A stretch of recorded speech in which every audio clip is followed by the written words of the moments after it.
Hey there, Red here. For today's video, I'm going to try something a little different. I'm going to be reading you guys a story. It's written by the one who walked with death. And the story is called This Is But a Memory. I'll leave the story in the description below, as well as my Twitter if you're interested, and please tell me how you feel about this different kind of content.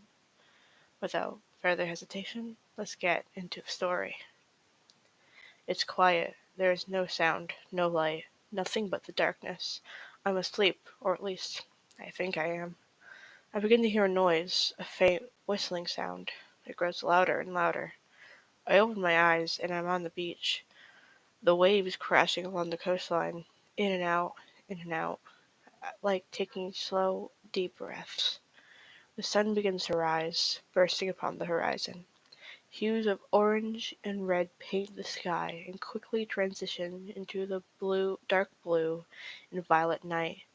The sun is the color of the dark coral pink, the light slowly creeping above the still horizon, reveals the ocean's foamy blue and green highlights.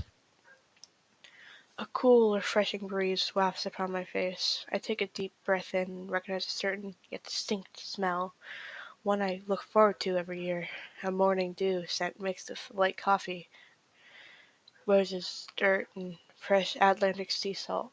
I can't help now but feel sad, the longing memories I had with her.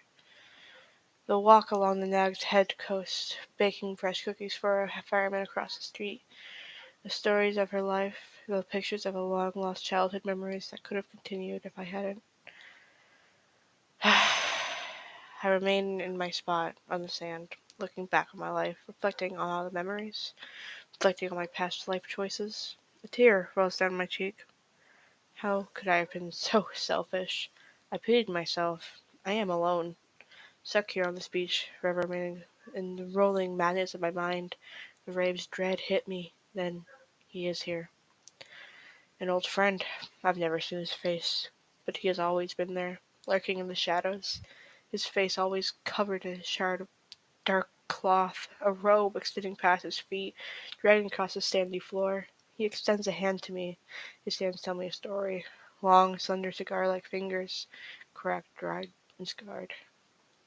They look so rough, but I take the hand anyway. Smooth, yet bony, so cold and dead, yet warm and full of life. Not just his life, but the lives of many, the memories he has taken over the years, walking people to and fro, listening to their cries, their requests. Always quiet, always listening. He helps me to my feet, and I begin to walk along the shore. The water is refreshing, and it comes up to our ankles and recedes back toward the horizon. Each pass of the tide warms my long, wide feet and cools them. The sand between my toes is gritty and exfoliating. I am at peace. I know where I am going. We pass by the sand dunes, naked, dusty camel humps with the bits of long green hair passed between them. We spot the first signs of life down by the beach, a small herd of calico stallions, brown and white, nibbling at sweet seagrass, not a care in the world. The leader of the herd is a big, beautiful stallion, with brown rings around his blue, even clearer eyes. 3 white socks, a brown sock that extends to his hindquarters. He spots us let out a whine to warn the herd of our presence. He begins to gallop behind the dune. The others follow, galloping in sync with one another. They disappear, their whines heard from only a distance. We are alone again, walking on the warm, wet sand. It wasn't long until I noticed a form in the distance. It was tall, it was blinked in the distance. As we got closer, everything became brighter, like a light was drowning out the surroundings, all except for the figure. We walked closer and closer to the figure. It became brighter and brighter. The figure finally came to my sights. It wasn't a figure, but a structure, a lighthouse. I recognized it as the lighthouse from my childhood a long time ago. The structure still stands. It has black and white stripes with a glass cookie jar top, a beacon of my happiness, of memories.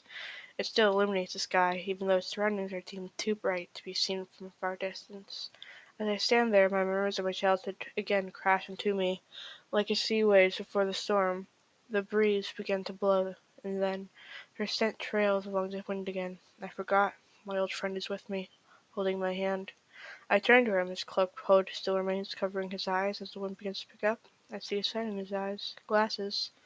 He looks even more familiar now than before. A face I haven't seen in 14 years. Only this face is young, still hardened expression and a faint smile.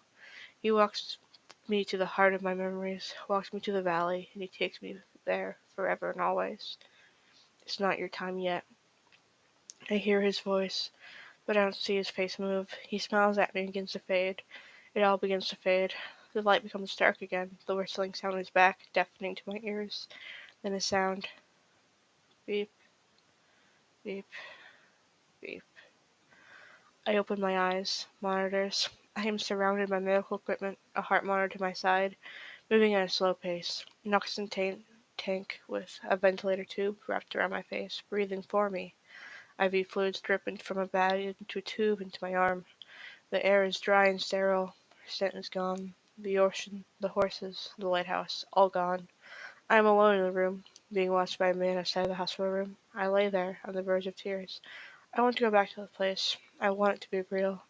It was, it was just a dream. No, it wasn't a dream, but a memory.